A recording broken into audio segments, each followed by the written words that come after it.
Dalawa patay, isa sumuko sa mga NPA na nakaengkwentro ng Philippine Army sa San Miguel, Surigao del Sur. Detalye na balita mula kay Jun Di Makutak, Aris 19.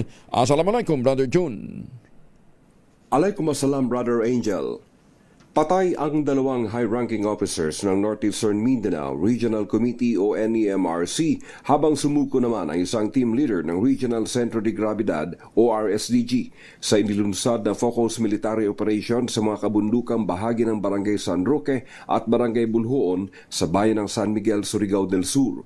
Kinilala ng 4th Infantry Diamond Division ang dalawang napatay na sina Lucy Kanda na may aliases na Luis at Madi, finance officer ng NMRC at Gia Miano na may aliases na Plender at Moning, miyembro ng NEMRC.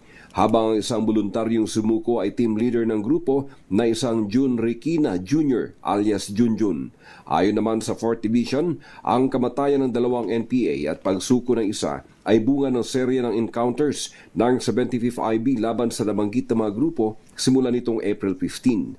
Sa pahayag mula kay Lieutenant Colonel Ray Berhel Anugi, commanding officer ng 30 Infantry Battalion, sa kabila umano ng patuloy na attempts ng Communist Terrorist Group na manumbalik ang kanilang lakas sa pag-re-establish ng kanilang mass bases sa mga dating NPA influence areas, ang community na umano mismo ang tumatanggi at itinataboy ang mga NPA na pumapasok sa kanilang mga sityos at barangays sa mga liblib na lugar.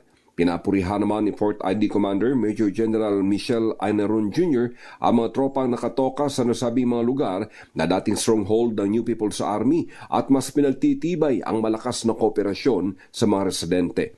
Ayon pa rin kay Ainaron, meron na lamang umanong 8 armed members ng NPA sa Caraga Region. Nakadepende umano sa desisyon ng mga ito kung patuloy na lumaban o mas piliin ang mapayapang pagsalong ng armas at makikinabang pa umano sila sa mga inilaang programa ng pamahalaan at makasama pang muli ang mga pamilyang matagal nilang iniwan. Mula sa Central Mindanao, RH19, Jun Di Makutak, DZRH, una sa Pilipinas, una sa Pilipino. Sukran, Jun.